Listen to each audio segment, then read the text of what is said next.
Hello, this is saxophonist Antonio Parker, and this is a conversation in jazz, where we are promoting jazz through telling the stories.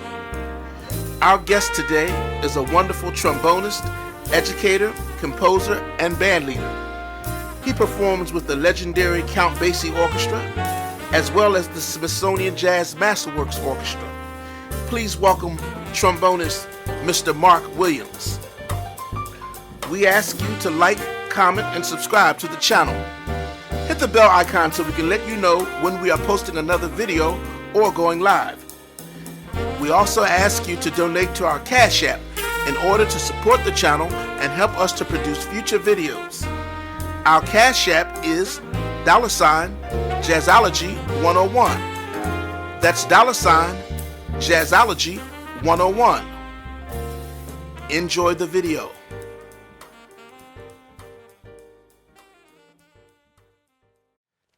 Hi, this is saxophonist Antonio Parker, and this is a conversation in jazz. Our guest today is a two-time Grammy-nominated trombonist, educator, and composer.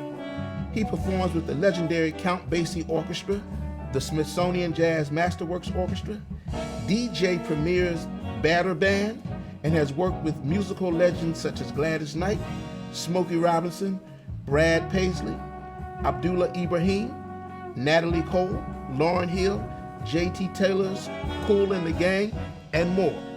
Please welcome my good brother, Mr. Mark Williams. Hey, man. What's up, good brother? Good, brother. All hail. Man, welcome to the show, man. Thank you, man. Thanks for having me. Oh, man, it's my honor.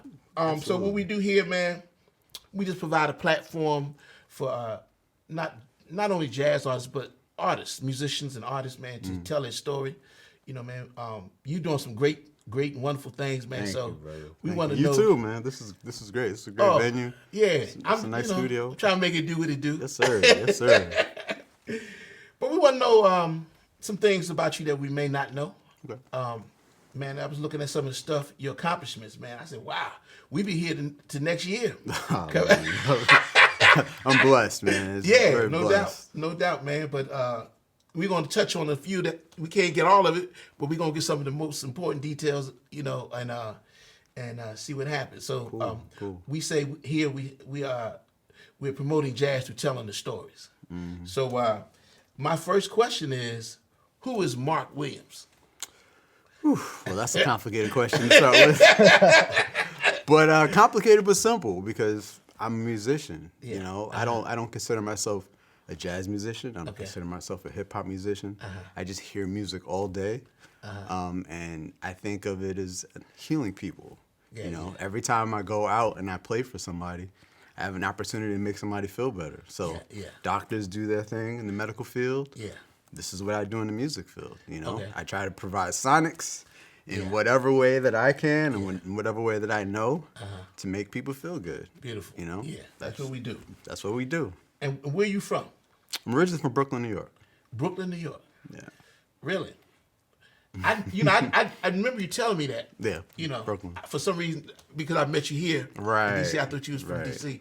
Yeah. But what was it like growing up in Brooklyn? Man, Brooklyn in the 80s, it was great, man. It was, really? In the 80s, there was, you know, had the Caribbean music mixed in with hip hop, and there was just so much culture. There was so much good food. Yeah. The vibes in Brooklyn, because at that time, you know, we knew Brooklyn was hip. Yeah. You know, but you know, people that weren't from New York, they stayed in Manhattan, so Brooklyn was a little too far on the A train to come. You know, so Brooklyn had its own little scene going on. So you from the hood? At that time, yes. I'm from Bed-Stuy. So at that Bed-Stuy in the 80s was different, you know. Yeah. So you came up in the 80s. Yes. Okay. Yes. Now, I remember the 80s. I was high school, then I came to Howard. Right. And I remember in the 80s when that crack thing started popping. Absolutely. And it changed the dynamic of the black community in particular. Absolutely. And because I remember now, but you came up in that.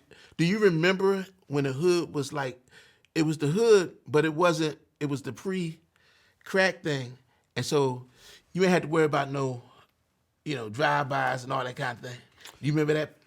I remember, I think early 80s, obviously I was a kid. I was, young. But when I became conscious of it, it was real, Yeah. I remember coming outside and seeing crack vials outside of my door, not from my family, but just from, just the spillover from what was happening in the neighborhood. Yeah. And you saw it all the time, and you saw it constantly being pushed, and you saw the decline of the neighborhoods, and this was, at that time, I don't think everybody realized that it was happening all over America. Yeah. It was major cities that were getting hit like this. Yeah. And what I tell people, because they don't realize, man, I remember a time in the hood where you actually could stay outside late at night, and I mean, the last thing you would think about is somebody coming around, drive by and shooting, and so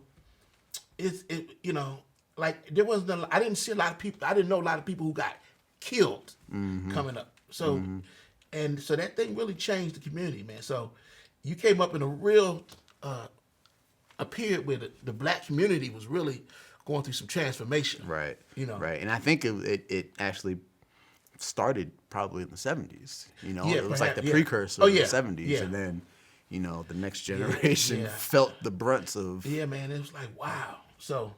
But it was also, you still got some of the old school, because the 90s, the music and all that, the 80s, so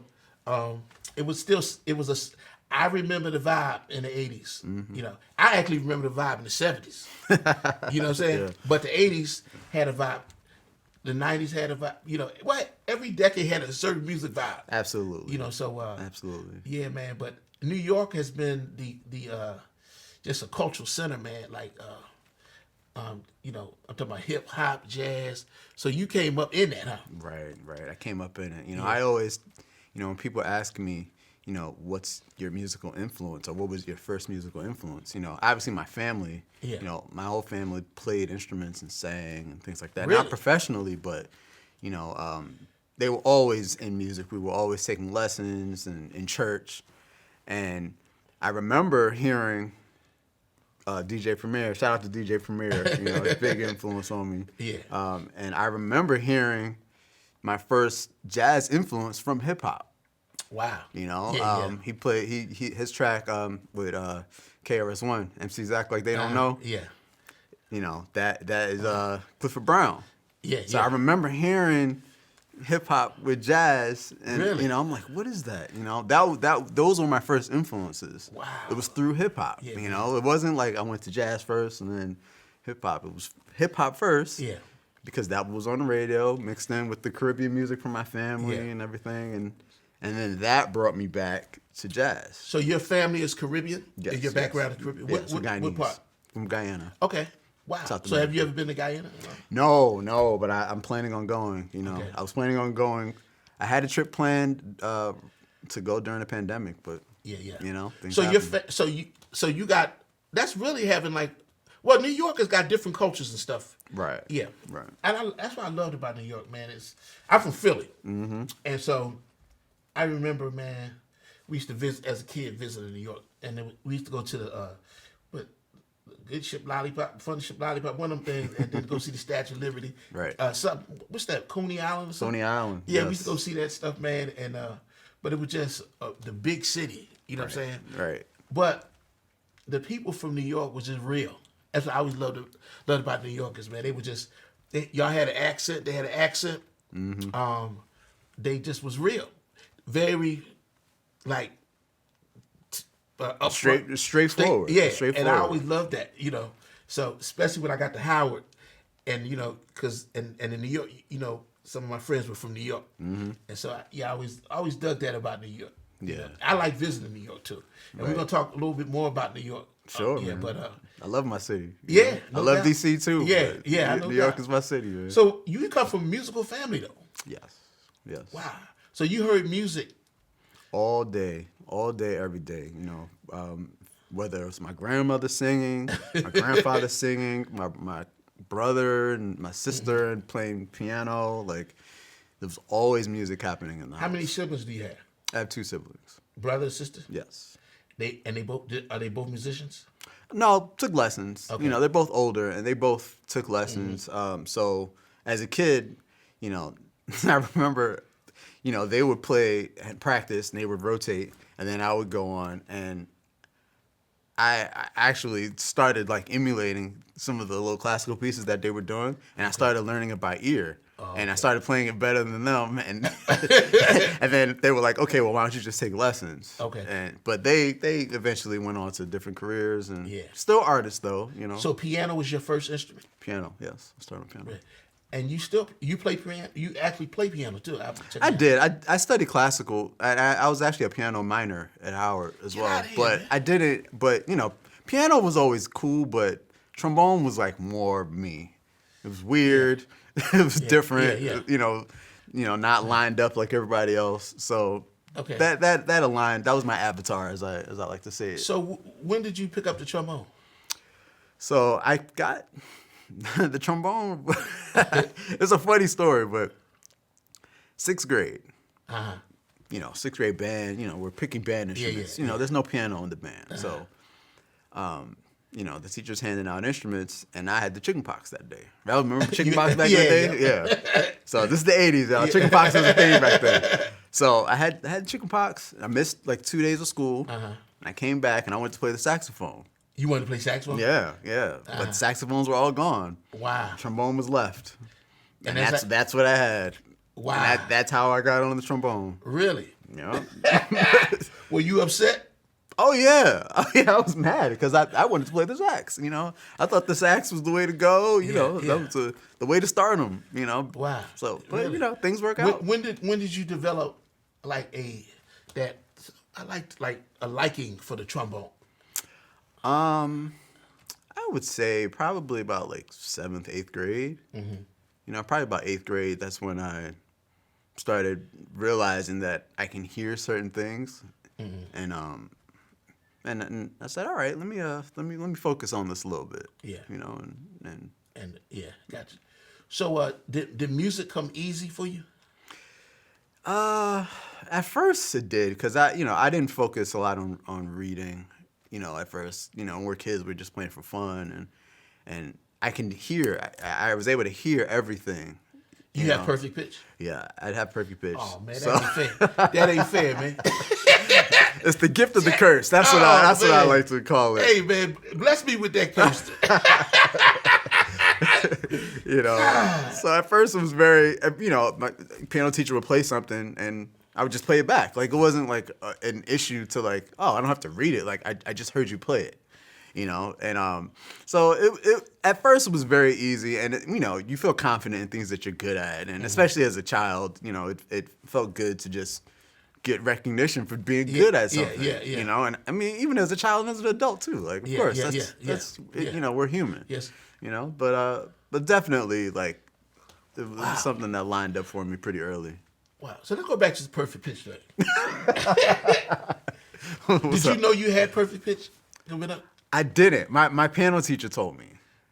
My piano teacher told me. I remember she used to, you know, play the pieces for us before, you know, we actually played it just so we can hear it. And this was before Spotify, you know.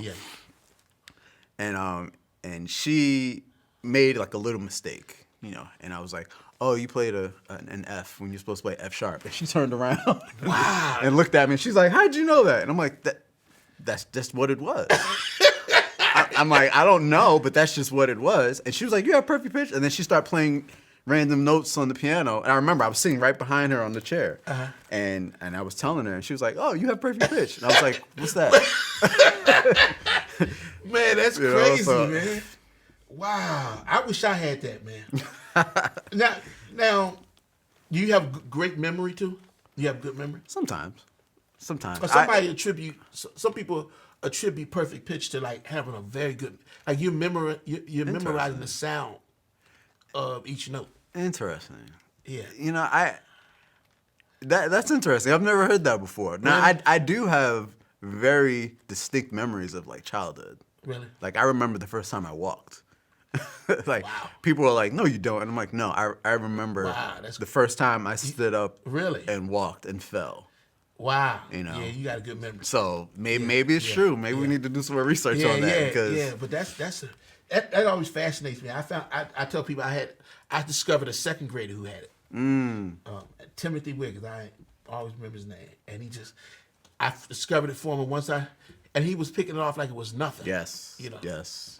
That's always cool when you have a So student. can you walk into a situation and like to a new like jam session, they playing a song, and you don't know, you never learned the song before, and you just listen to it and you got it? That's happened. That's definitely happened. That's why I call it the gift of the curse, because you can lean on it too much at times.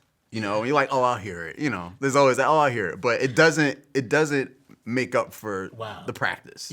And the hard work. You know, because there's a certain comfort in knowing, like, oh, I can hear it the second time around, or you know, by the second time I got it. But it still doesn't make up for the dedication and the hard work that you got to put it on the horn. It doesn't. You get lost in the middle of a song. I've been in a situation, man, like, well, okay, right, absolutely, and that can still happen. You know, because now we're talking about form. You know, so form that's a whole nother bag. But you man, know, I'd rather say it's a blessing. You know, some people think you can learn it. I don't know, but you know, it might be the way also that you learned. Like when you say you were playing back stuff, you know, because I started learning how to read notes. So I think when you know how they say you have these two hemispheres of your brain, right. And so when you're reading music, you know, you using that the hemisphere where you know, concrete, you know, this note, and so you may not be really listening using that other part of your brain as much. Right. You are, but not as much.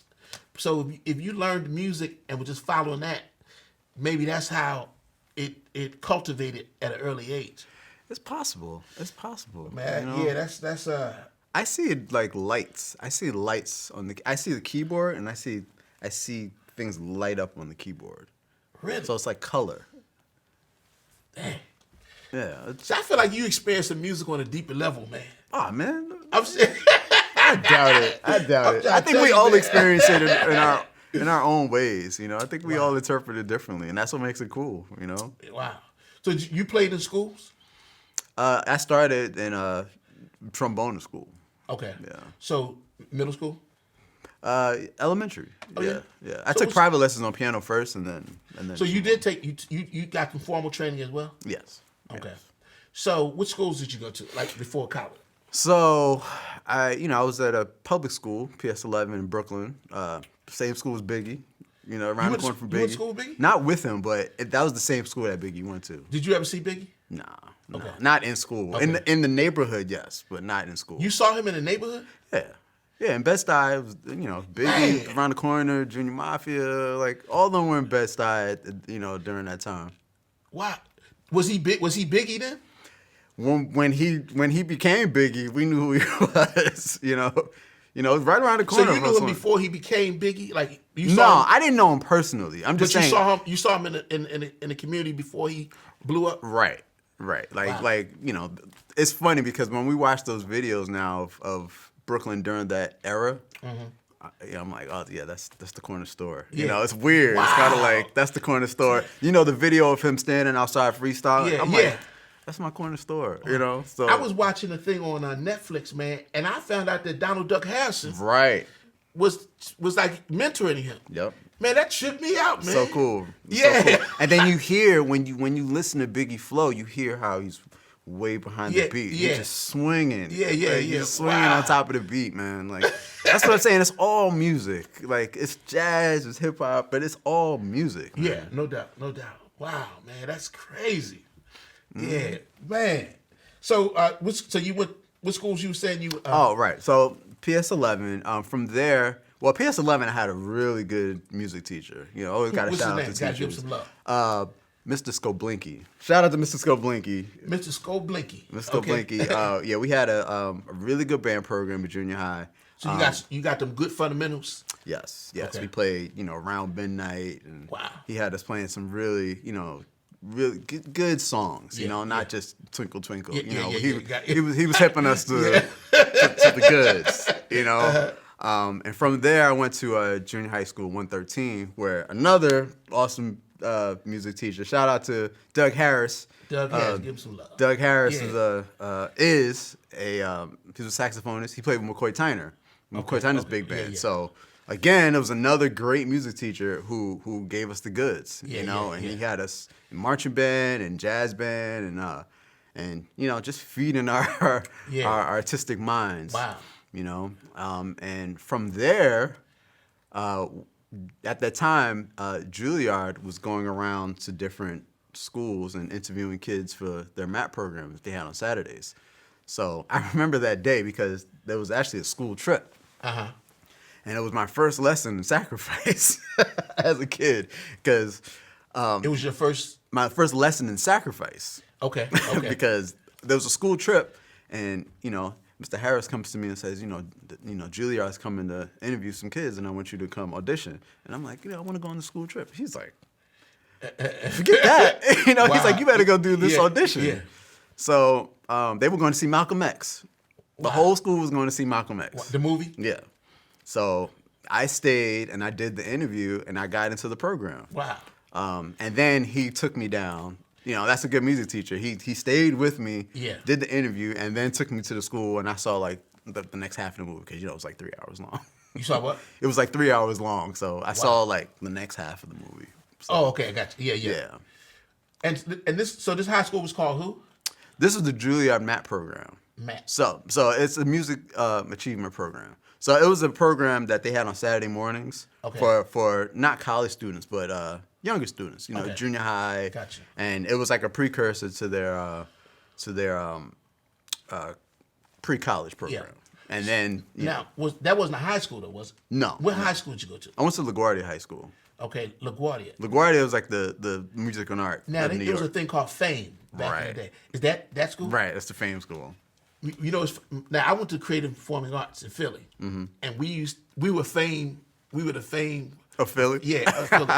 So, because I think it used to come on TV or something. Right, it did. And so we were Fame of Philly. Gotcha. And so it was an art school. We had the dancers, the actors. I mean, it was the whole nine. So, and we modeled ourselves after Fame. Right. That's And a lot of hip cats went to your school too. Oh yeah, man. We had I went to school with of course Christian McBride, Jody DeFrancesco, Questlove. Right. Boys the Men went there. Right. This cat named Mark Nelson. I don't know if you know him. He's the lead. He was the lead singer in this group called As Yet. Oh yeah. Yeah, that's Mark Nelson. Last night. Yeah, Mark Nelson was supposed to be in Boys the Men. Really? Yeah, they used to sing around in the bathrooms, but I think he wanted to go out. He got hooked up with Babyface or something. Kind of wanted, Okay, well he did all right. And then he's actually, I think he's performing with them in Vegas. Ah. So they still got to connect. Nice. But yeah, that's some wonderful. Nice. It was a great. That's how great talents, man, and so. But yeah, when I read that you Fame, I said, wow. Man. Yeah. High school was really cool because I think prior, and I'm sure a lot of artists, they understand how it feels, when you have this artistic mind, when you get to a place where there's other artists, you're I'm not as weird as I thought, Exactly. So high school was kind of like the culmination of everything that you would want to see in your model society, of artists and people that are still normal and cool, but have this other thing that they line up with. Yeah. I tell people, man, I had a great music foundation because I also was going to the Settlement Music School. Christian and Joey was going there too. Right. We was in Settlement music camps and, doing high school and middle, and then high school creative performing arts. So it was a great, just music foundation. And it sounds like you got that, like you came through a great music foundation. Yeah. Now, did you go through other programs? You said the MAP?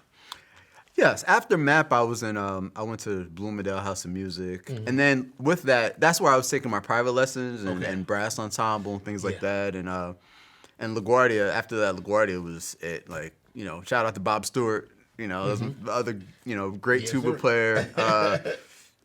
Phenomenal music teacher. And he helped lay the foundation to, become a professional. Wow. And hipping the students at the time to, what it really means to be a musician. Yeah. You know, So during that in high school, what kind of music were you listening to? high school. Like, just in general, like, I guess pre-college, what kind of music were you listening to? I was listening to everything, man. Like, Really? I had so I was in Brooklyn, so the hour train ride up to 66th Street. Man, I had my CD player and I had my book bag. Back in the day, you had your CDs. CD, My CD cases were all cracked because I had all of them in there packed in. Like, I was listening to everything. I was listening to Miles, but then, I was listening to Jay-Z. Wow. I remember Busta Rhymes, all that music of the era in the 90s mixed in with the jazz. Wow. So it was. So how'd you get, you remember your exposure to jazz? You mentioned the DJ DJ Premier. Yeah. Premier, right? Now, maybe do you remember like first hearing like straight ahead, like boom? I do. Kind of blue. Kind of blue? Kind of blue. I remember my teacher made a tape. Remember when you had to burn, he burned me a tape, and I used to listen to it every night before I went to sleep, Really? Yeah, kind of blue was like my. What was it about that? I mean, were you immediately like, wow? Oh yeah. I think everybody does. Yeah. I think kind of blue, kind of. Yeah. Sonically, it just hits everybody in a certain way. Yeah. Whatever they transferred during those sessions, man, it hit the soul. Yeah. Now I know you say you are a musician, but jazz is a specialized music, meaning that we all do all other gospel, all that. But with jazz, because we deal with the concept of improvisation, and you probably deal with that in other form. When did you get serious about saying, okay, I want to learn this music called jazz? I think it was probably about high school. Okay. High school. I always have to shout out the teachers, man, because they're the ones that paved the way. We don't do this on our own. Yeah. And Bob Stewart, when you walk into his classroom, you see posters of him on the walls. Oh, wow. Of him when he was touring, and you're like, wow, and he's just like, this is where music has taken me. These are the things that I've seen. Yeah. And he would pass down all of these lessons from the road and from the classroom, and he's just like, if you practice, you can do this too. Wow. So I check it out, and I'm like, oh, okay, this is a viable lifestyle. Yeah. I like music. I want to travel. Yeah, I want to make people feel good and do what I enjoy. Yeah. So I think it was probably around high school when I was like, okay, like I can lock in on this. And being in New York at the time, obviously, like you have the world at your fingertips. Yeah, man. We would go down to the Vanguard on Monday nights and stand by the door. They wouldn't let us in because you couldn't drink alcohol. Yeah. But Wow. we would just stand right by the door, and they would just let us in and just listen to the band. All the tools were there. Were you competitive? Nah, man. You're not like in because like when you're around them art school, like, and these cats like that. I had a boy that played saxophone named Donald Ward. Mm-hmm. That's my best friend to this day, and one of my best friends, and he was like advancing, and I said, well, I gotta, he write a song, I gotta write a song. Right. Absolutely. And so, were there musicians of your age that were just as serious as you? Oh yeah. Like at the quartet during that time, there was so many people. Just like your school in Philly, but there was so many people who were at the top of their field and in every aspect of the arts. Wow. But particularly in music, like when I was there, David Wong was there. He plays with the Vanguard now. Carlos Enriquez was there. Another, he plays with Lincoln Center, bass player. There was so many cats. Like I could keep going. So the level the level, there was a standard. Oh yeah. Oh yeah. Like and most of them are still playing now. Most of them are still in the field. You know, everybody was just going for it. Yeah. You know. Yeah. So you were intrinsically motivated? Yeah, I would say so. Absolutely. Yeah, You know, yeah. you don't think about, oh, I'm going to make a lot of money. Yeah, you know, yeah, it's just yeah, like yeah. this feels Yeah. good. You know, this feels good, and you feel like you feel accepted, Yeah. and you feel like you want to give. Yeah. At that point, it was just like, let me just give. Let me put in some work and give and give. So did you practice a lot? I did. Once I started getting serious, I had the hour ride home. I would, you know, go play basketball. I was really into basketball. So I would go to the park, play basketball You for got an skills? hour. At that time I did, man. Okay. I don't have ankles though. Yeah. Cause you know how us musicians Yeah, work. yeah, You know, we yeah. were you know, there were some things that were lined up and Yeah, just yeah. driven into you as far as like work ethic. yeah, You know, no so doubt. understanding how to practice, I was like, well, if I want to play basketball, I can go. Yeah. I can practice that the same way. Yeah. So I had a routine. I would come home. I would go to the park, play ball for an hour. You know, and I had a routine set out. Then I would come home. Then I would go back home, eat dinner, and then practice. Wow. You know, so I was definitely. I had a nice thing lined up, but Did you have a supportive family? oh yeah. My family. Whatever. If I wanted to play music, I wanted to be a doctor. They had my back 100%. Y'all close? You have a close family? Absolutely. You close to your siblings? Mm-hmm. You got a lot of love coming up? Yes. My That's important, grandparents, yes. especially. You know, my grandparents, Yeah. they were the ones who took me to music lessons and Okay, you know, yeah, and took yeah. me to piano and Wow. then when I started taking trombone lessons, it was taking the piano and trombone and then Yeah. Juilliard on Saturdays and I you think know, that's really concerts, important. Yeah, all that stuff that, you know, happens with Yeah. you know, running around, you know, behind a kid on top Did of they your come work. out to see you perform, your family? Definitely. Yeah, Definitely. that's important. Mm-hmm. Yeah, that's beautiful, man. Wow. So you came up, man, now in the late 80s. Mm-hmm. Now, when you were in high school in the late 80s? 90s. So you was around with the Young Lions, because I'm part of the Young Lions generation, Roy Okay. Hargrove. Right. And I remember in 87, I was part of the Philadelphia All-City Jazz Band. Right. Again, Joey was in the band, Christian McBride, and we went to Chicago. They had the downbeat competition, Okay. 87. And that's where we met Roy. I think Russell Gunn was there, Bruce Williams. It was like a lot of cats. It was like it was like the cats that you see it on the, a lot of cats was, and we heard Roy playing. We turned around like, and so man, and in that summer, me and Roy, I was selected from Philly for the NAACP award or something, and Roy was from Dallas. So then I saw him that summer in New York, and we was out playing on the street corner, man. That's how you do it. Yeah, man. and it was, and so then next thing you know, man, he's playing with Bobby Watson. And so I'm in college, and then he does his first album, Diamond in the Rough. Yes, sir. Man, that's Yes, sir. you know what I'm saying. And then he started coming to DC and playing at Blues Alley with I think he had Antonio Hart, Christian McBride, Right. Gregory Hutchinson. What's my man? Can't think his name off there. Scott. Scott. I can't think his. But man, they would come and hit. Yeah.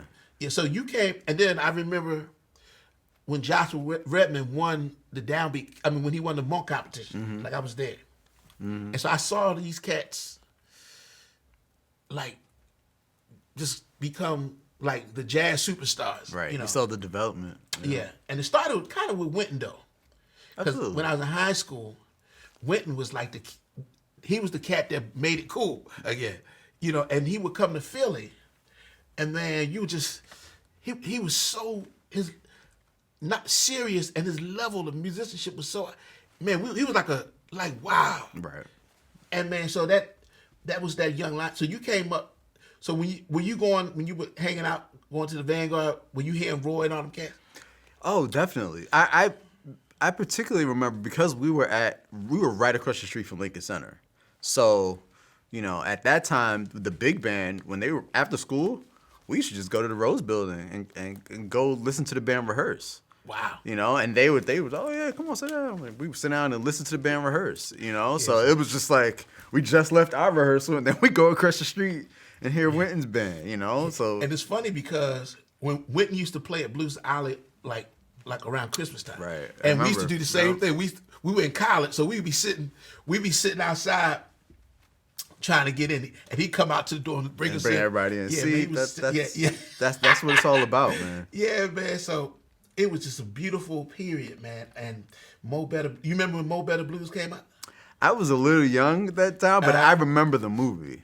Absolutely. Yeah, so that was at the time that all this was happening, because I was in college. Mm-hmm.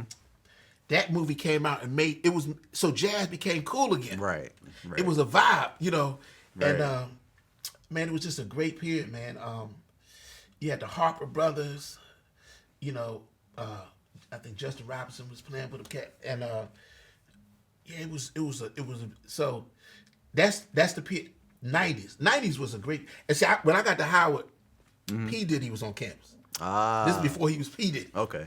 You know what I'm saying? Okay. And so I get to see these cats, and you remember the group Shy? Oh yeah. They were my roommates. Oh, wow. Garfield and Darnell. They were That's my crazy. freshman year. They were, yeah. Wow. And so, man, it's just like I get to see these cats, and then Questlove, man.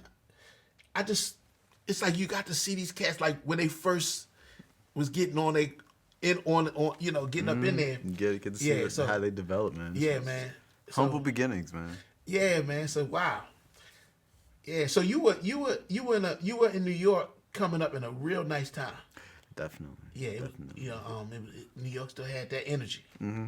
You know. Mm-hmm. And it still does, man. It's still a thing with that New York one. Yeah. You know, yeah. it's still. I'm going to talk about what now. Okay, after high school, what made you come to Howard? Why didn't you go to New School, Berkeley, or what made you come to Howard University? Well, Howard gave me scholarship money. Oh wow.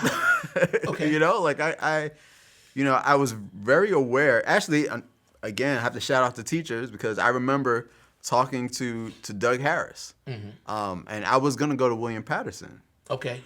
Because William Patterson was right in Jersey, you know, and you know all the cats were teaching there and everything. Yeah. But you know, they didn't have a lot of scholarship money available. Okay. So, you know, I remember talking to my teacher, and I'm trying to get some advice, and he's just like, "Man, you don't want that debt. You don't want that debt when you come out." Yeah. He's like, "You better go get that money." Yeah. You know, and I went down, and it was one of the best experiences of my life. You know, Wow. Again.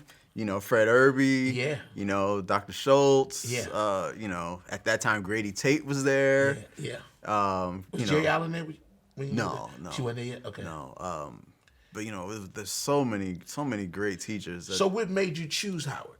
I mean, what made you even, like, say, okay, let me check out Howard? Well, I think being in New York, it was a black experience, but there was also, I knew there was something else. You know, I had a feeling that it was only a portion of the pie, and I was only getting a piece of the story. Yeah.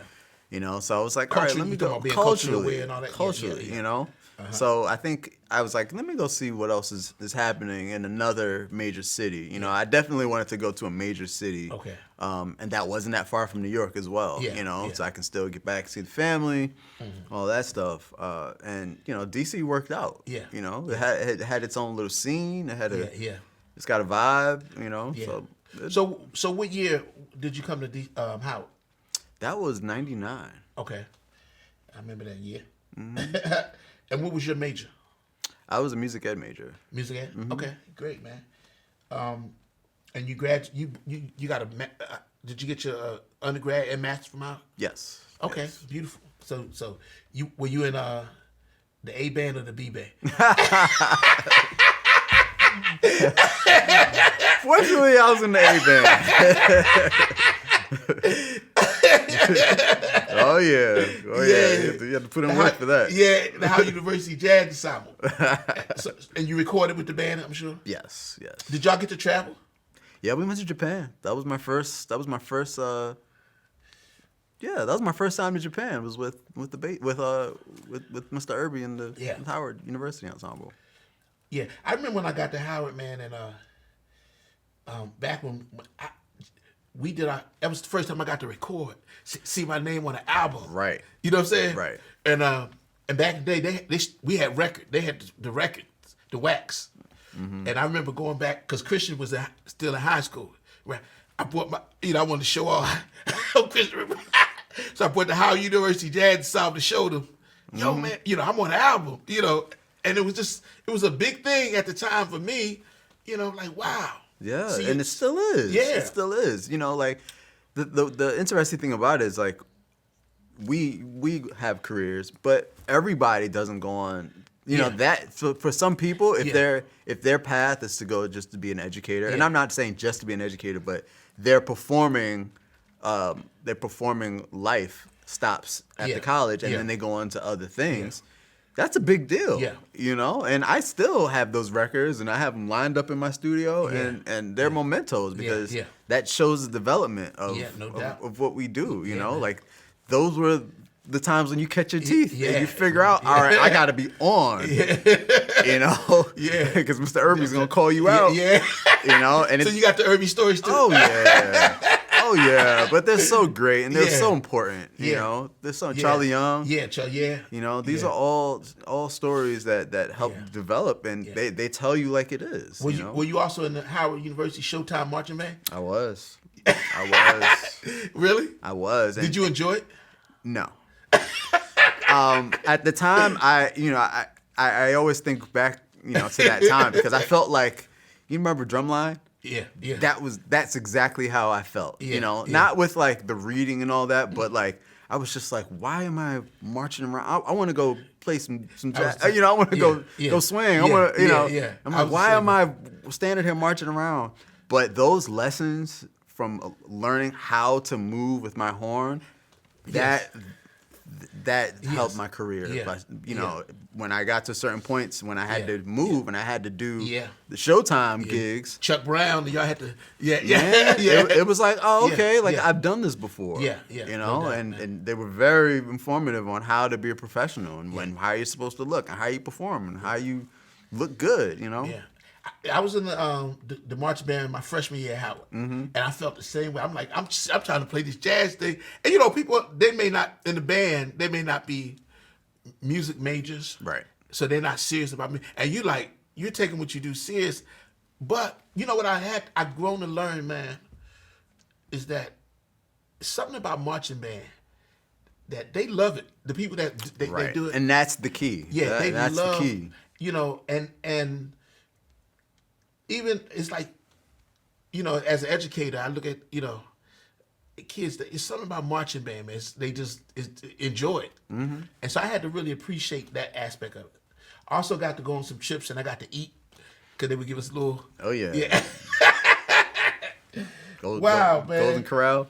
But, with marching band, is for me especially, when we started talking about the culture again, like, that's where I really got to dig into Earth, Wind, and Fire and all these other tunes that I wasn't hip to. There was a whole other part of the culture that I was like, oh, okay, like, what's all this funk stuff? What's all this 70s music that we're playing? And I learned all this music. At the time, as I said, like, it was rough because I had, you think you're big time. You have these non-music majors now telling you what to do. It's just like, what do you know? But that time it was very humbling, and I learned so much in those first 2 years. About music and about how to deal with people and how to deal with certain situations, and it was awesome. I tell people at Howard, you get 360 degrees of the black experience. Absolutely. And so, and a lot of times I really got to appreciate it after I graduated, and the connections, right, and the people that you connected, the bond that you developed. The teachers, the teachers are so resourceful. Yeah, man. All the teachers at Howard were actually in the field. They were all playing. Yeah, they weren't telling you anything that they didn't do themselves. Exactly. And that's first level knowledge. So who was that in the band? Who was that Howard when you were there? McClinty Hunter. Oh, wow. McClinty was there. Eric Wheeler was so there. that's what I'm talking about. That connect. Yeah. there's so many cats. Taylor Pace. I don't know if you know Taylor. He's a cat in Houston, piano player. Man, it was Brent Burkhead. Oh man, yeah, Brent was there. Brandon Lewis. Wow. You know, he's doing big things. So y'all had a nice. It was some nice energy there. Yeah. Reginald. Yeah, Reginald. Sinjay was there during that time as well. My boy Marlon. Marlon Winder. Yeah. Marlon Winder. Marlon Winder. Yeah. I didn't even. Did he went to Howard? Yeah. I didn't know that. Yeah, Marlon was a science major. Wow. I didn't know that. Yeah. And he played with Chuck too. Yes, he did. And so we're gonna talk about Chuck. Wow, man.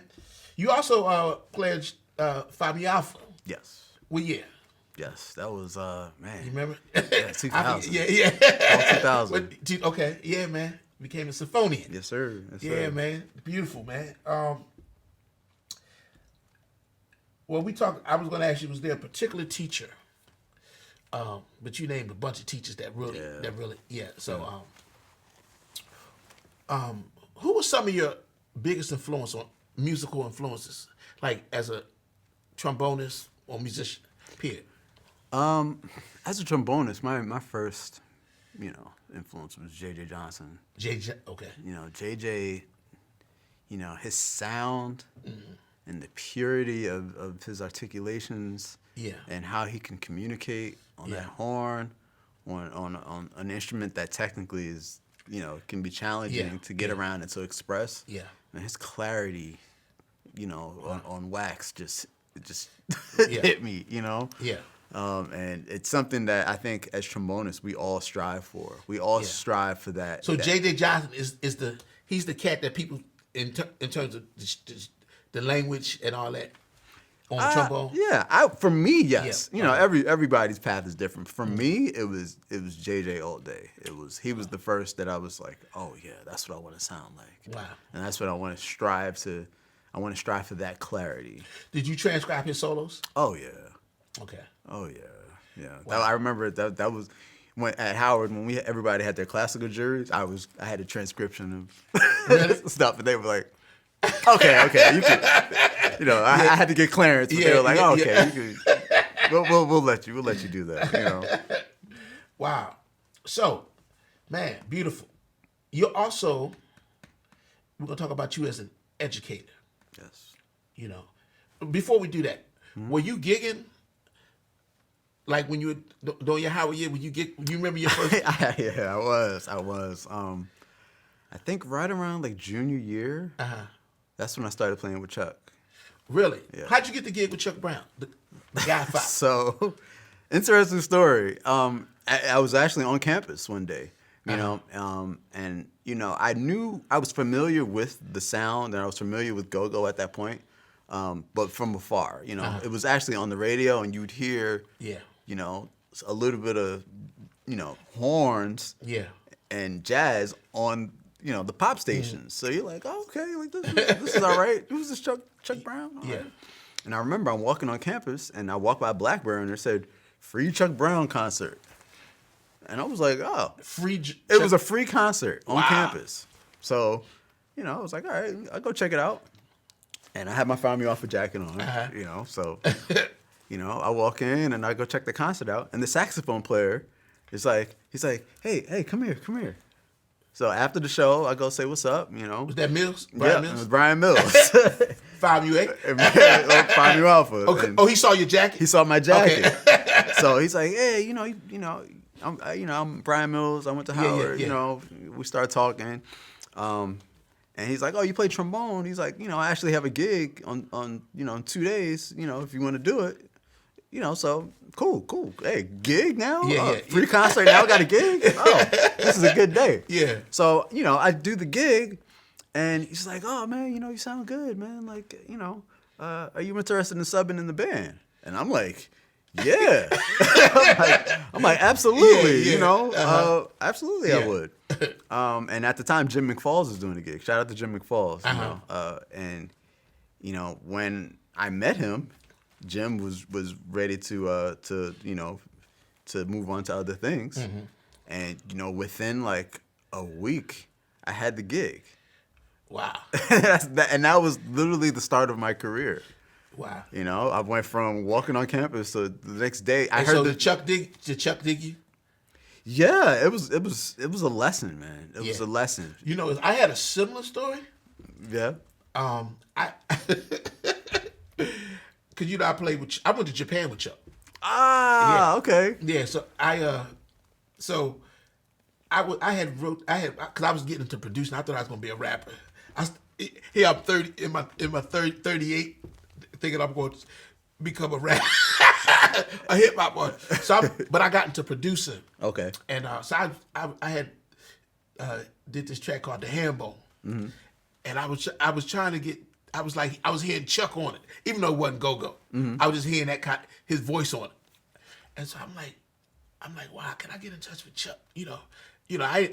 This time I did. I've been in DC about 20 years. Ain't had to check out no go-go. Right. You know, I ain't really know what it was.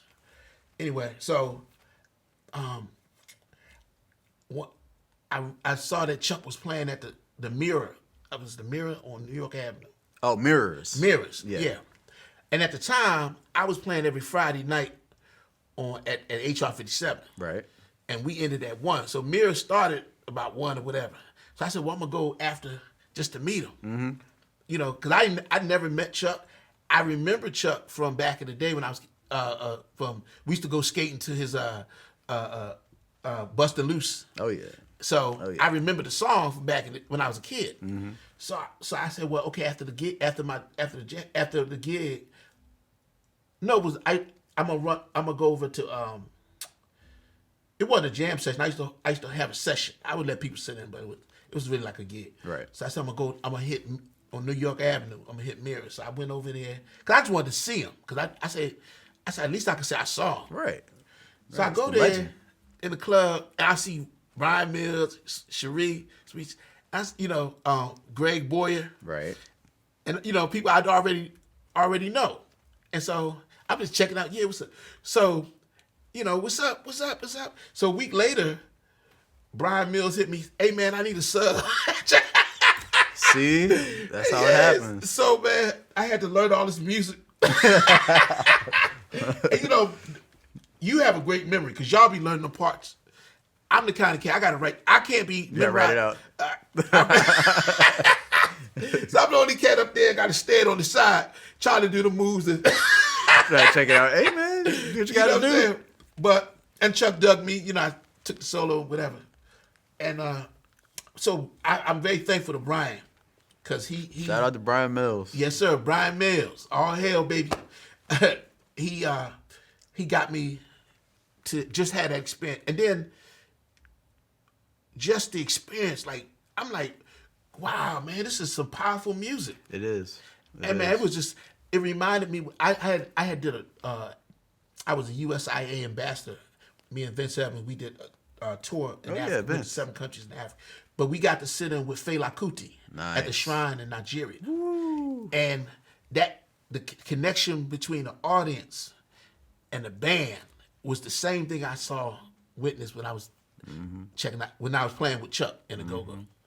And that just it was the same, whatever that was, man. It was just so powerful because it's not just the band, but the audience is like part of it. Then they stop and look at their watch, right. And I'm like, man, this is, and so, and that thing it gets in your body. Yeah, and that's how. But yeah, so that's how it's supposed to do. Yeah, so then I got to go to Japan with Chuck, man. So I met what's my man name? Man, when you get old, you get these little Benny. Little Benny. Yeah, Little Benny. Yeah, man. Rest in peace, Little Benny. Yeah, and then my man who passed on bass, what's his name? Iceman. You remember Ice? Yeah, Ice. Yes. Yeah. So it was just a great, I'm a jazz cat, but A-Train. That's what we call you. Yeah. But man, it was like, wow, these experiences that you get, you can't plan them. It's right. like, wow. So right, that's the journey of life, right? Yeah, man. So it just unfolds. Like you can't man. plan it out. You just have to roll with it, man. Wow. So yeah, that's beautiful, man.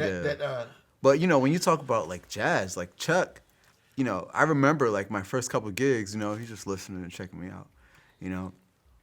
And you know, probably about the third gig, you know, he pulls me aside and he's like, and I always remember these words. He's like, "Son, you wouldn't be in my band if you couldn't play. Wow. But all those notes aren't gonna make anybody dance." Wow. And it's something I remember to this day. Wow. You know, like He's playing your jazz stuff. Yeah, Yeah. you know, because it has that outlet. Like, you know, Yeah. it harmonically, you know, those go-go songs that he was playing, especially in his band during that time. Yeah. You know, Moods Move for Love. Like, Yeah. it's got, it's straight up, you know, but he's got that pocket under it. And people are dancing, you know. Not to say that people can't dance to bebop. Yeah. I mean, you playing bebop right, it's Over going to the make groove. you dance. You playing it over the groove. Right. Yeah. Right. But he was saying, you know, Yeah. check what the people are, check them out. Yeah. Don't play for you. What makes them feel good? Wow. And after a while, I would start listening, you know, you play some quarter notes and people go, yeah. Yeah. And it's just like, Yeah. oh, okay. Or you play one long note. Yeah. You know, it totally changes your perspective of am I playing for me or am I playing for them? Yeah. You know, and it's beautiful. You know, it just brought everything together, and I still try to remember that now. Yeah, that's beautiful, You know? man. Wow, man, that's beautiful stuff, man.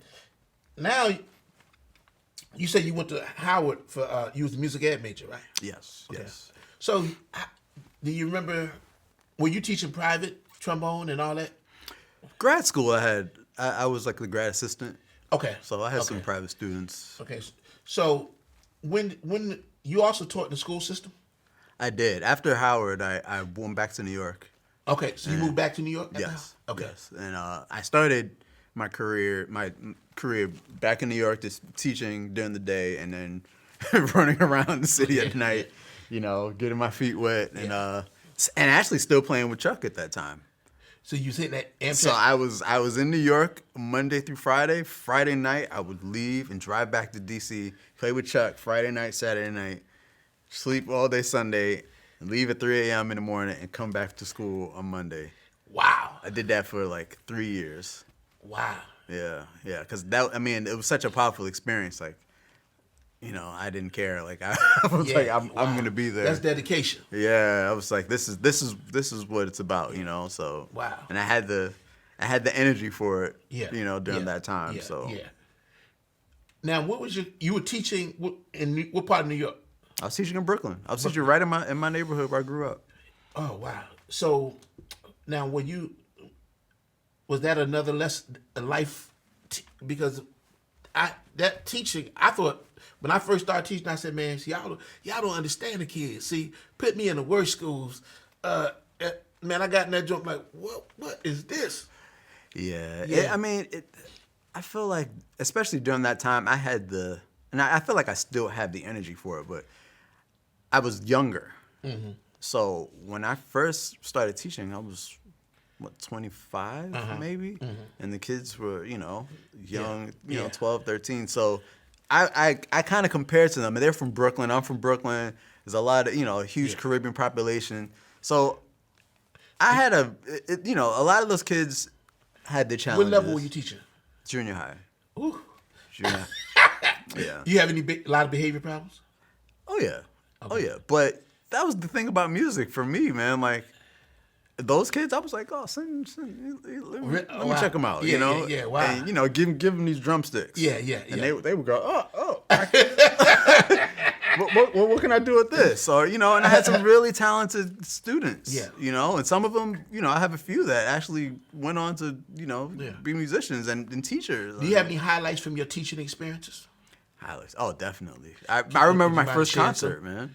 Your first concert? My very first concert, like, you know, seeing a bunch of kids for the first time play an instrument, and I'm telling them, like, oh, the concert's gonna be great. Like, people are gonna be proud. They don't know because they're just in the classroom, and they're, you know, they just know what's happening behind closed doors. But watching for the first time a student perform and receive the love from the audience, it was like amazing. And watching their faces, and they're like, oh, this is what I can get used to this. You know, like, that stuff is really cool. Beautiful, man. Yeah. And do you still teach? Yes. Okay. I still Do your teach. kids love you? I hope so. Oh man, they beat me up every day. Hey man, it's a labor of love. Yeah, man. It's a man. labor of I love. love We 'em. got to give back. Yeah, you I know? love them. You know, All the teachers that we've had. Yeah. You know, we wouldn't be here if it wasn't for no them. doubt. You know, No doubt, man. But I teach elementary school, so it's almost like, you know, I'm dealing with trying to teach them life skills. You know, Yeah. beyond and music and so. but we always are. Yeah. So, I but mean, in college, it was all life Yeah. skills. You know. wow. Yeah. Do you have a musical philosophy? I do. You know, my trombone business is called Cantus Firmus. You know, just strong melody. It's called what? Strong Cantus Firmus music. Cantus Firmus. Strong melody. Okay. So I try to always think melodically, Okay. no matter what it is. Melodics. You know, not I wouldn't say as much harmony, but it's got to be something that people can sing. If a baby can sing it, if a 2-year-old can sing it, then that's what. And it doesn't even have to be notes. Yeah. It can be drums. It can be, you know, whatever it is. It's just got to be a melody. Gotcha. And that's the way I always approach. You have a music. life philosophy? To be flexible. Yeah, no doubt.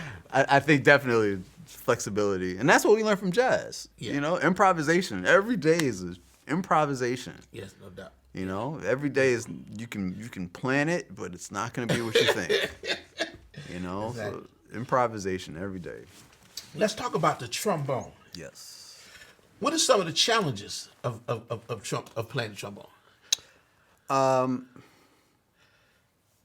I think, for me at least, you know, playing fast is always a challenge. You know, because we don't have these valves and these Yeah, keys. you got to. Yeah, so there's a certain amount of flexibility that you have to have in order to express yourself properly. You know, Yeah. it comes with the articulations and the air and the speed and all these things that have to come together at once, Yeah. along with the harmony, in order to make it speak. Gotcha. You know, I think articulating what you're trying to say on the trombone is definitely one of the most challenging And things. you study classical trombone as well as jazz. I did. And were there some benefits in studying classical? Oh, absolutely. Absolutely. I mean, I think it's just a different mode. Like, I think you can get the same thing from studying jazz. You know, jazz, you have etudes in classical, you have etudes in jazz. Yeah, You know, yeah. I think, it's just a different harmonic approach Okay. to it. Okay. But technically, I think you can get the same things. But yes, I learned a lot about sound, getting a good sound out of the horn. I learned a lot about articulations, different slurs, different approaches to playing in an ensemble. My first ensemble influences were playing in brass quartets. Wow. So and it still carries over today because when we're playing certain passages and you have passing tones, I learned that from classical. Playing Okay. it, you bring that out because now you're not a soloist, but they need to hear that passing tone harmonically to make those are the things that you learn from classical music that you apply that always apply. You know, check. You're like a student of music. oh man, Yeah. thank you. But that's I hope so. But just I was looking at all the different programs you've been a part of, man. I was like, wow, this cat is really. Oh, thank you. Thank you. Like, I mean, you study classical piano. I mean, it's like, wow. So, now I know you said you had good ears, right? How's your eyes? Reading, yeah, I mean, You have playing in them bands we're gonna talk about. Oh yes. It's something that you have to develop. Yeah. And again, good teachers, Mr. Irby telling us, man, you're going up to New York. You better get your glasses, put your glasses on. Yeah. And you see it. When you get put in situations where you one take rehearsal, they're hitting the record button. Yeah, gotta hit. Let's hit it. Let's hit it. Wow. What do you think about this? Now, trombone, right? Mm-hmm. Is it becoming more of a lead instrument? I mean, because it's not necessarily, like you said, you want to play saxophone and maybe trumpet, But trombone is becoming more of like cats are leading bands with trombone, and you lead your own band, right? And we're gonna talk about that. What do you think about Trombone Shorty? Oh man, Trombone Shorty's great. He's one of the pioneers of us as a voice. Yeah. Ironically, the trombone is very close to the human voice. Yeah. We don't get the limelight of being a front man a lot. But there's people like Trombone Shorty, Steve Saray, Robert Eubanks. Like there's all these cats that it's this cat Jeff Bradshaw. Yeah, it's this cat that be out that they come out on the street corner around Chinatown. This cat, man, play trombone, man, and they play pop songs. But man, they had that joint singing, man. Sir. And it's like, wow. It's like, and he be like screaming in that thing, man. And it's just a beautiful. It's like, wow. He So you ever meet Trombone Shorty? I met him once. His band was in New York a long time ago, probably about 10 years ago. And we opened up. I was playing with the brass band in New York, a New York style New Orleans brass band, and we opened up for his band. Oh yeah, you said you started in New York. You started a kind of a New Orleans, my program. New Orleans kind of thing. Right. So after when I started playing in New York, and when I wasn't teaching as much, I was playing with a lot of brass bands in New York, and it was such a huge influence on me, especially after coming from Go-Go in D.C. And then I'm like, man, this New Orleans thing is pretty hip too. It's got its own vibe, its own sound. Yeah. And I started checking it out, and shout out to Kevin Lewis, awesome, killing trumpet player from New Orleans that was in New York at the time. And he started, showing me, the New Orleans tunes and the trad tunes. Yeah.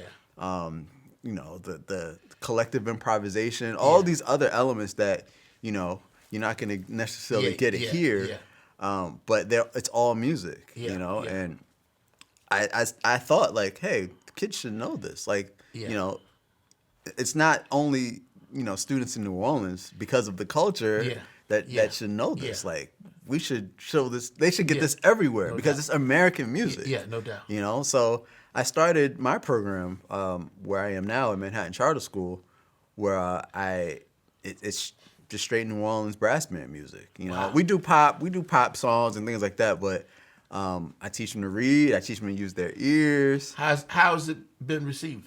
Oh, it's been great.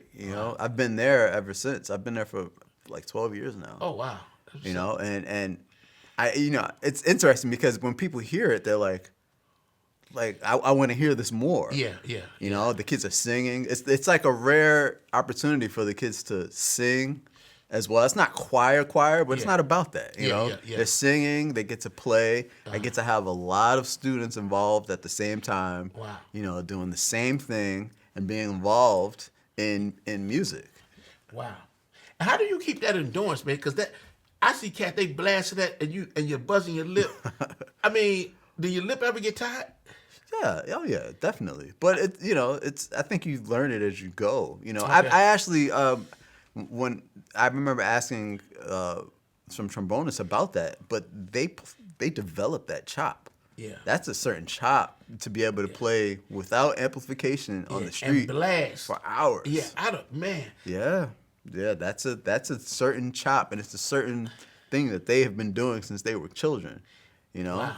So they got it worked out. They made it seem natural. Oh yeah. I'm like, it's like, wow, I don't know how you do that. I wanted to ask you, how did you learn how to improvise? What was your strategy? I learned a lot through transcription. Okay.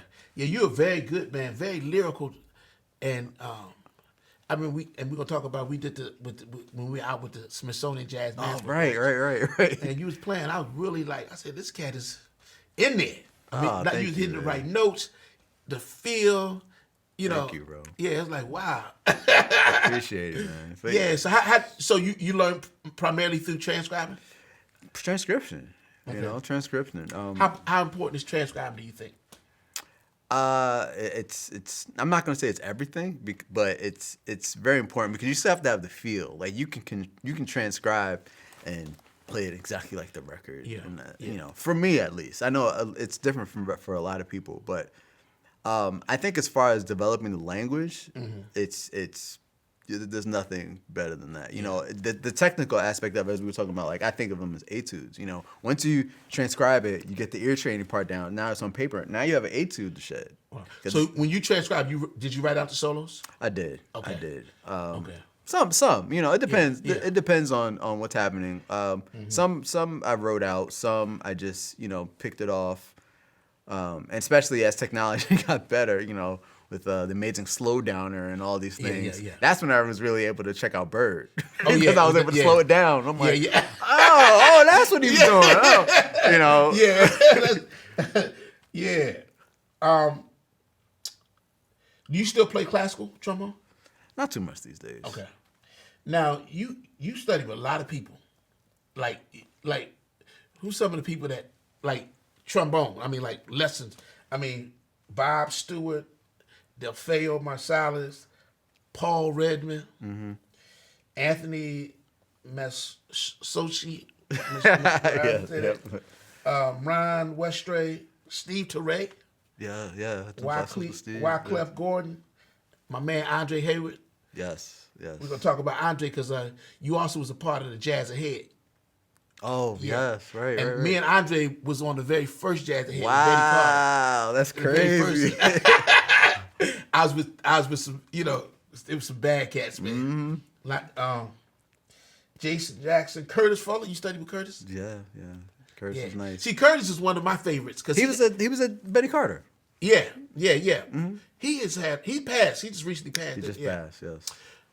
But I mean, that stuff that he did with Art Blakey, man, so he has his own link, like his own thing. Yeah. When you asked me about trombone players, like JJ was like my first influence as far as sound. But then when I heard Curtis Bop, I was like, oh, that stuff with Blakey, I was like, oh, this is this is swinging, man. Yeah, Curtis is he's on. Is he on that Train Blue Train album? Yes. Yes. That killing. Yes. Man. Yeah. Melody, just so melodic. Abracadabra. Wow, man. So you got a little something from all these different teachers that. Now, were you studying with these after you have gotten to a certain level? Were you studying with people after you got to a certain level? Oh, absolutely. I mean, I still take lessons now. Wow. And to me, the lessons they come from. They're now my associates, and I'm like, how do you do that? I just still try to stay humble and just, if somebody does something better than you, it's just like, Dion, my man Dion, shout out to Dion Tucker, he's I go to him as far as, getting my air right and my embouchure and, getting everything lined up to be able to play the trombone more efficiently. You know my man Stafford Hunter? Oh yeah, Stafford. Yeah, we grew up in Philly. He was in all city bands and all that. Yes. Did Stafford play with the Basie band? He played with Ellington. Okay. He played with the Ellington Orchestra. Yeah, that's my man. How's he doing? I haven't seen him in years. He's good, man. Yeah. I think he's in Denver now. Oh really? Yeah. But was he in the? He was in New York for years. Yeah, I met him in New York. Yeah. Stafford's a really good cat, man. Shout out to Stafford Hunter. Yeah, that's my dude, man. My homeboy. Absolutely. Oh man! Now, you've been to some wonderful programs. Kenai Haven Music School. Oh, Ken Haven. Ken Haven Music School. Abrams Art Center. The Juilliard School. You mentioned that the MAP MAP program. What's the Lawrenceville Summer Jazz Program? Yeah, that was a jazz program. These are like high school. Yeah, but all that stuff that's what I'm saying. Having all that stuff gave you a great foundation. Yeah, that's where I met Delfeo. Really? Yeah, Delfeo was there. Duck was there. Really? Yeah, Mulgrew was there. Wow. Yeah, Mark Whitfield. Yeah. It was a summer program. Yeah. Where you go for like 2 weeks and you work on. Yeah. Man, Lee Pearson. I was there with Lee Pearson. Really? Okay. Yeah, it was. Drummer, yeah. Yeah. Mike Pryor, Yeah. all these cats that are still playing now. We were all part of that class. We were just up crazy. under the legends, Yeah. trying to hang. Skidmore Jazz Institute. Yep, Skidmore. That's where Dennis McCrow was there. Really? Yeah. And all these Pat programs- Martino was there Really? during that time. Dang, man. The Bloomingdale House of Music. That's where I continued my lessons there. After Juilliard, Okay. I timed out at Juilliard, and then I went to Okay. Bloomingdale for the rest of my And lessons. then we mentioned the Betty Carr Jazz Ahead program. Right, How'd you Betty get Carter. connected? How did that happen for you? I auditioned, and it worked out. What was that experience like for you? It was great, man. Just to Did be y'all the- hang with the cat? Like the beautiful thing about when we did the very first one, and the musician hang. Yeah. It was deep. I mean, we had Adrian Adonis, Cy Chestnut, Teodros Avery, Melvin Butler. It was just, man, it was just Greg Hutchinson, David Sanchez. Oh wow. Yeah. It was just. Yeah, it was really a magical time for on both perspectives. Like you had the teachers there, and then at that time, the cats that were part of our group now, like Jameson Ross was there with us. All these guys that are doing big things now. Marquise Hill. Yeah. We were all in that group, and we were all in our formative time. Yeah. Trying. At that time, I was still playing with Chuck. So I would be out during the day and then leave. Really? Yeah. One Wow. night, I like they had a concert or something. I had to miss it because I had a gig with Chuck. But wow. these are the times we're all forming, and Yeah. that's when I got to really sit with Curtis, and just be under him for that short amount of time. Billy Taylor, I think that was probably his last year doing the program. Carmen Lundy was there during that time. It was great. Was that in D.C.? Yes. It was at the Kennedy Center. Yeah. Okay. Wow. Was Val Peterson working with them yet? No. He didn't get okay. No. Not when I was there. Yeah, man. Now, the Mark Williams Sextet. Yes. That's your band? Yes. Okay. What's the instrumentation? It's obviously me, trumpet, and sax, and Tenor, rhythm section. Tenor. Okay. What kind of music you do? Well, this first project that I'm doing it's a mixture of heavily influenced with R&B and hip hop. Yeah. But swinging, you Okay. know. Like I do some arrangements that I've heard in the R&B world that I try to bring back to the jazz realm. Yeah. You working on a recording? Yes, it's already recorded. I'm Okay. mixing it now and Okay. and getting ready to put it out. Okay. Yeah. Is this your first? This is the first project. Oh, That's beautiful. The first project. Yeah. Oh man, it's beautiful, man. Oh man. Thank you. Okay. You got a name for it? No name yet. Okay, Name yet. okay. We'll figure it out. I'm gonna wait for the. Yeah. I'm gonna wait for the influence to come, and Now, let's talk about the legendary Count Basie Orchestra. Yes. Now, how'd you get connected with that? So, when I was teaching, Mm-hmm. I would go hang out. After work, I would go take a nap real quick, and then get ready to go to the city. Uh-huh. And and at that time, I had a gig at a little restaurant, with a big band. Didn't pay any money. It was like $15. Just go hang and meet the cats. And at that time, two of the guys that were off with the Basie band were doing the gig. Oh wow. So, we did the set, and they're like, "Hey, man, you ever want to come out with the band? We'll let you know." And I'm like, "Oh, okay, cool." It's just kind of one of those things in passing. It's like, "Oh, yeah, yeah, I'm around." And then they called. Wow. And I was like, "Okay." So, I remember we were going to Singapore for one gig. It was one gig in Singapore. We flew all the way across the country, or across the world. And I did the gig, and it was cool. And the next there was another one, and they said, "Hey, man, can you make this one?" And the next thing I knew, I was in the band. Wow. So What has that experience been like? It's been great. Like that I've learned, again, all these situations are, learning situations. Yeah. But that one in particular has been very formative, and my career as a professional, how I hear music, bringing it all back to the blues. Everything is all about the blues. Especially as far as American music, nothing is formative in America without the blues. It's a direct lineage of what we talk about in our development and what has transpired historically. If you're not telling the blues, the story of the blues, you check it out. So do y'all have those long rehearsals? No, sometimes, but mostly it's let's hit it. I remember I did play with Illinois Jacquette. You ever played with Illinois? I didn't. No, man. He rehearsed you a long time. Really? So do y'all work a lot?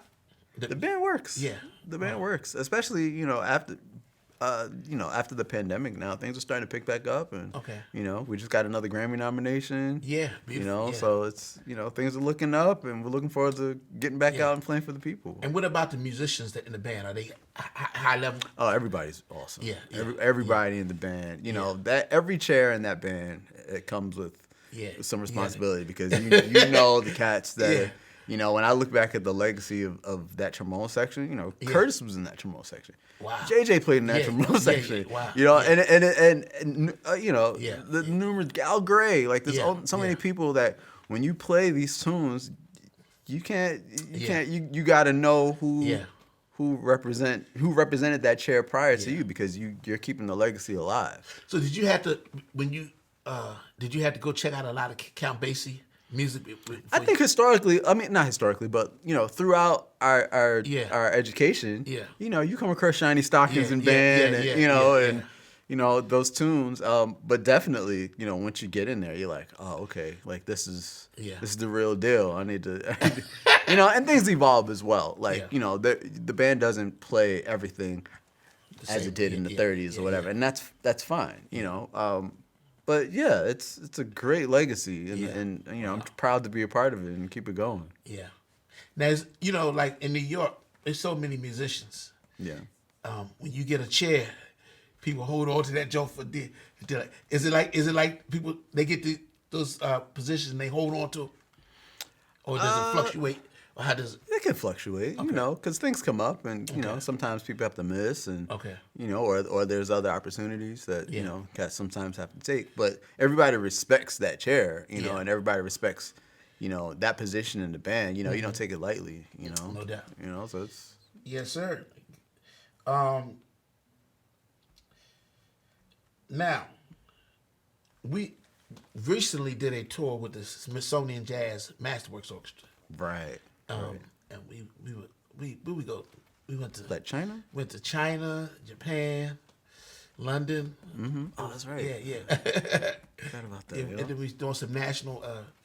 But man, you how'd you get connected? How'd you get connected with the? That was with Charlie Young. Yeah. Charlie Young. Yeah. He was gracious enough to let me come sub. You did a couple of y'all did some small group stuff. Like did you go? When we talked to the kids, you had to.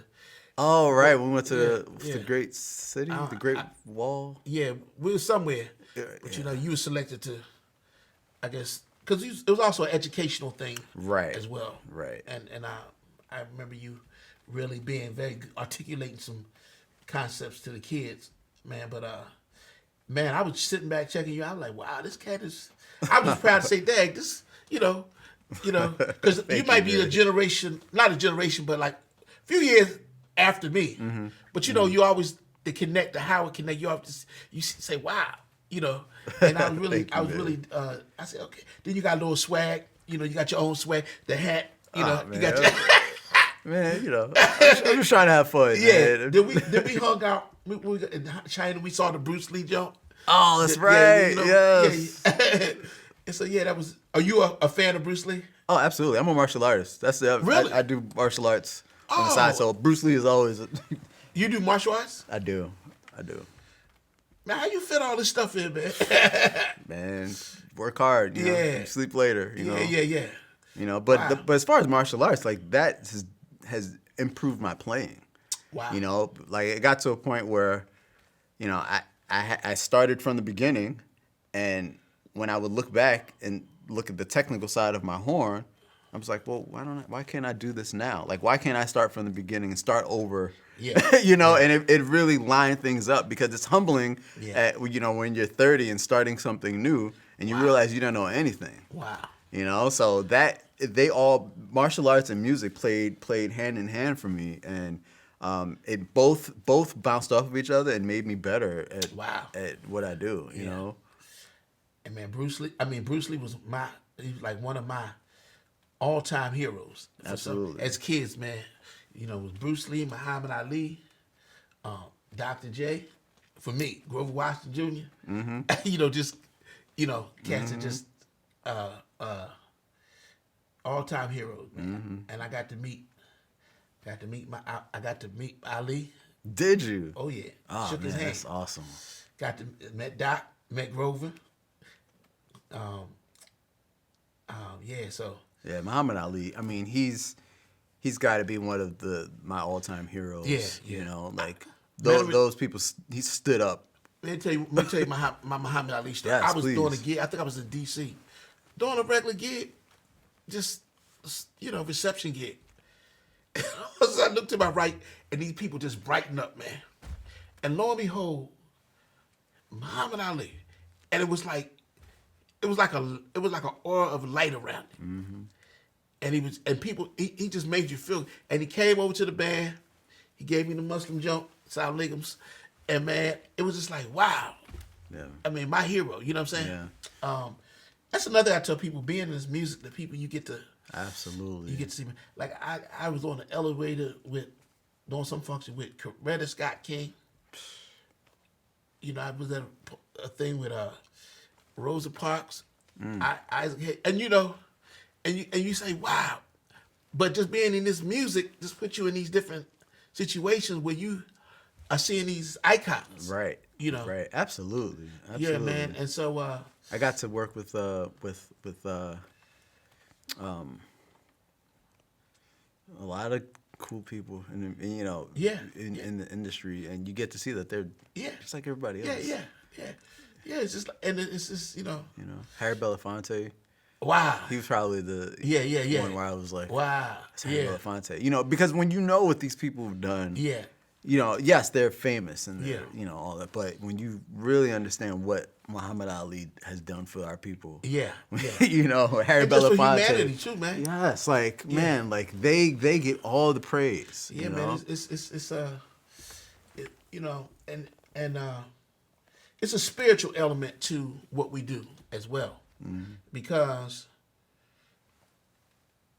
you don't know where this thing is going to take you. I tell my students, or I tell people, all I did when I was 10 years old, I knew I wanted to.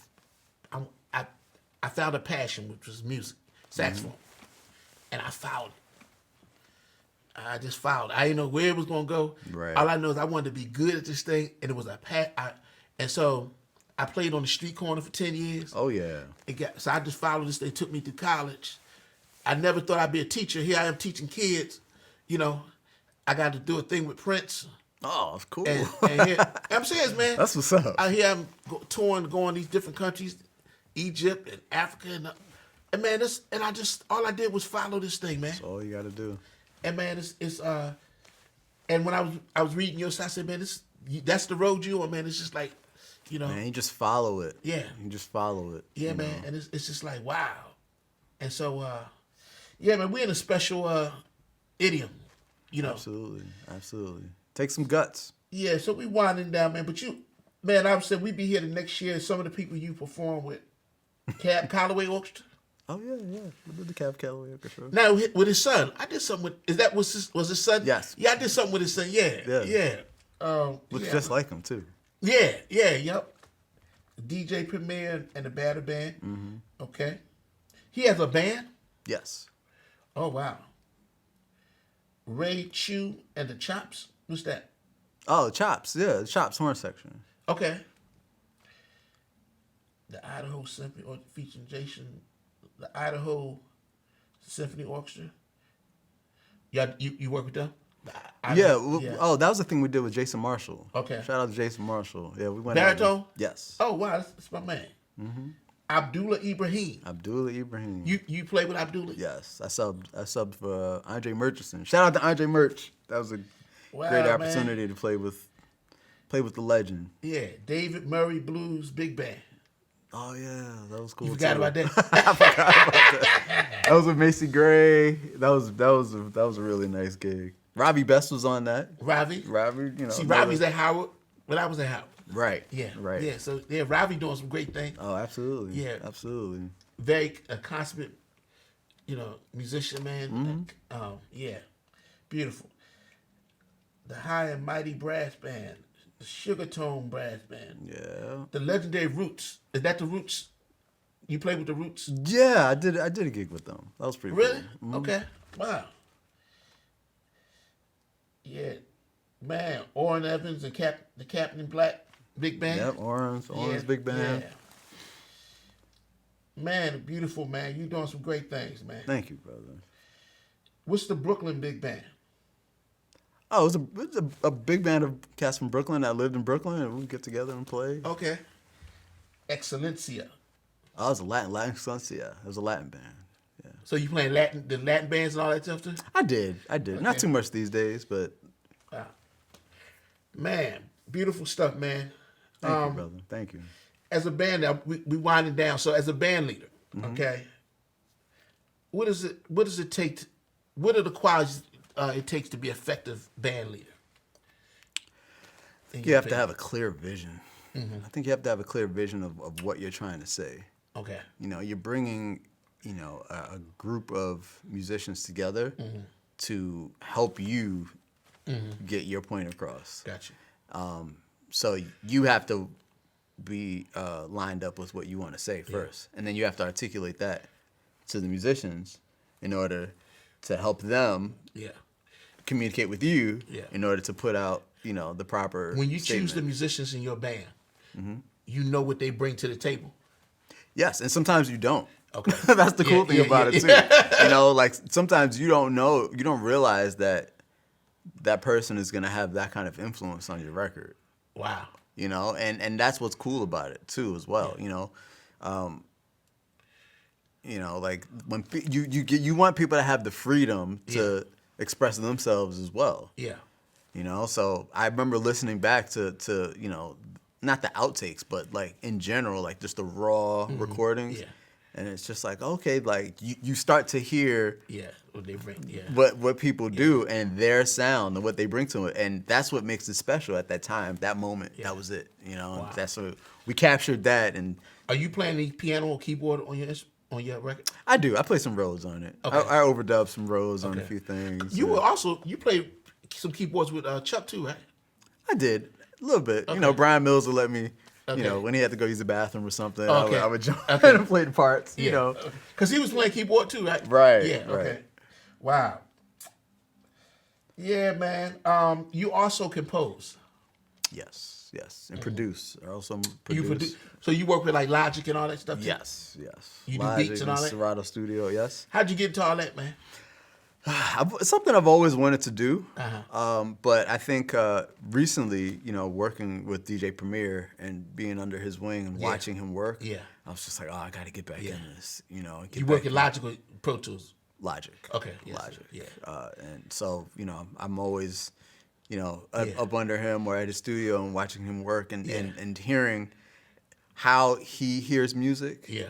It's awesome. Like he plays the MPC like a horn, and watching how he manipulates sound, and puts it on wax. It's amazing, and it totally changed my perspective of the possibilities in music. And I'm like, okay, like I'm from Brooklyn. I hear music too. I'm like, I think I have something to say here as well. So it's something that I've been developing and getting better at.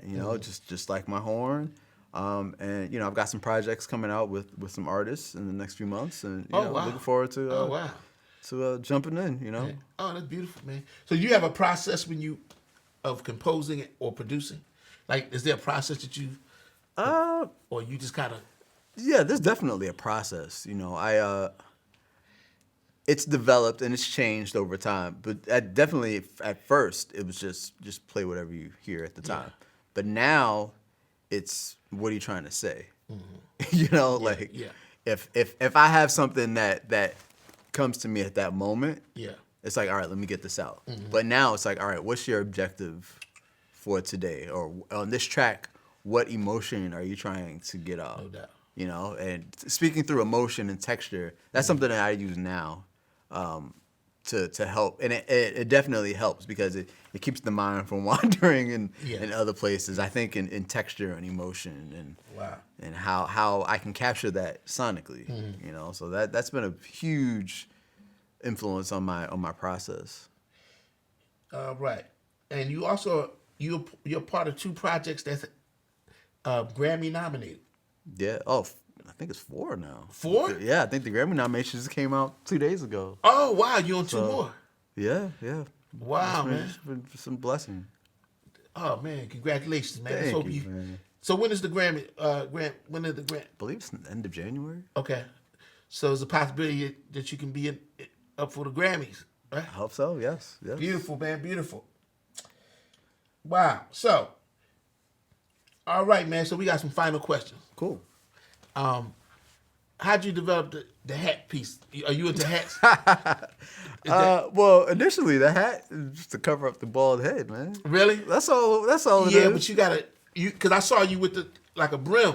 Do you collect? Are you a collective brims? Nah, man. No, I just like to enjoy it and have fun. It might be your thing, man. It might be. You know. Yeah, I'm in the works too. Yeah. You know, I'm still figuring it out as I go. Yeah. You know. I mean, that might be your. You know, like Kenny Gagg got his little Scully or whatever that thing is. Right. You know, Right. that might be your jump. Hey, man. You know, maybe I'll keep it just because you said it now. I got to keep it right. I got to keep it now. Yeah.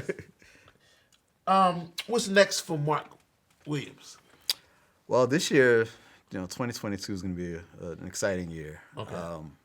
Obviously, we were just talking about the Yeah. Grammy nominations. I have some really cool projects in the works that I can't really speak of yet. Gotcha. They should be released next year that are really exciting. Yeah. So I'm looking forward to those. I have, some artists that I'm working with. Look out for Mo Money. A hip hop artist from Brooklyn. We're working on his project now. Okay. So production is going to be a big portion of my year coming up. Cool. Releasing my album. Yeah. I'm going to be working at the New School this year. I'm teaching a course at the New School in New York. So that's really exciting. And looking forward to getting back out and playing for the people, man. Yeah. No doubt. The lockdown definitely. Yeah. We all stayed inside and we had some time to reflect. Yeah. And I think during that time it cleared up. For me, I think it cleared up what my message is and what I'm trying to say. Mm-hmm. And I'm looking forward to getting back out and playing for people and putting some sonics out there and making people feel good. Man, I'm trying to tell you, brother, it's you doing it. You know what I'm saying? Thank you. You too, man. You too. I'm trying to do my part. I heard your solos, man. They don't call you A-Train for nothing, man. Yeah, appreciate you. Yeah, absolutely. Now, how can people contact you? And you can look in the camera and if they want to contact you and learn about what you're doing. Absolutely. I'm on Instagram, Mark Plays Trombone. You can also check out my website, www.markplaystrombone.com. All my information is there, and I'm around. Beautiful, man. Anything else you want to share before we? No, thanks for having me, man. Hey, I'm man, happy to be here. it's been an honor, man. I always learn so much about when I interview people that I didn't know, man, and it makes me appreciate your music on another level. Yeah, thank you. But all the best to you, man, and what you're doing. Hopefully we get the chance to do something. Absolutely. Future, man. They made sure to brought your horn, man. We could have played something. I got my I got to put on my interviewer hat right now. Okay. Yeah, you know. But no, man, we gonna do something. Absolutely. Please. But yeah, man, thank you for coming on the show. Thank you for having me. Yeah, brother. man, appreciate you, man, and again, all the best to you. Thank you. Thank you. You too. We'll be looking out for you. Absolutely. Thank you. All right.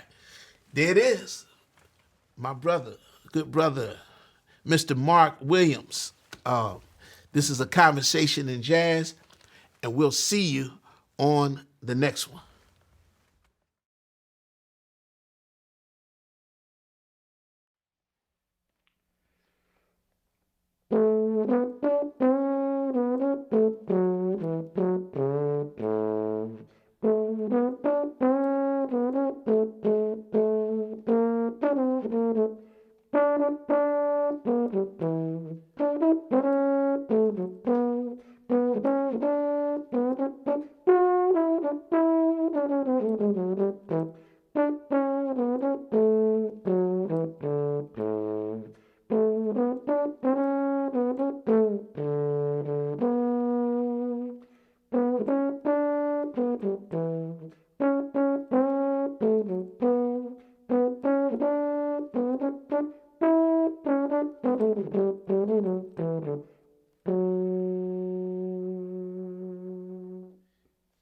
Yep.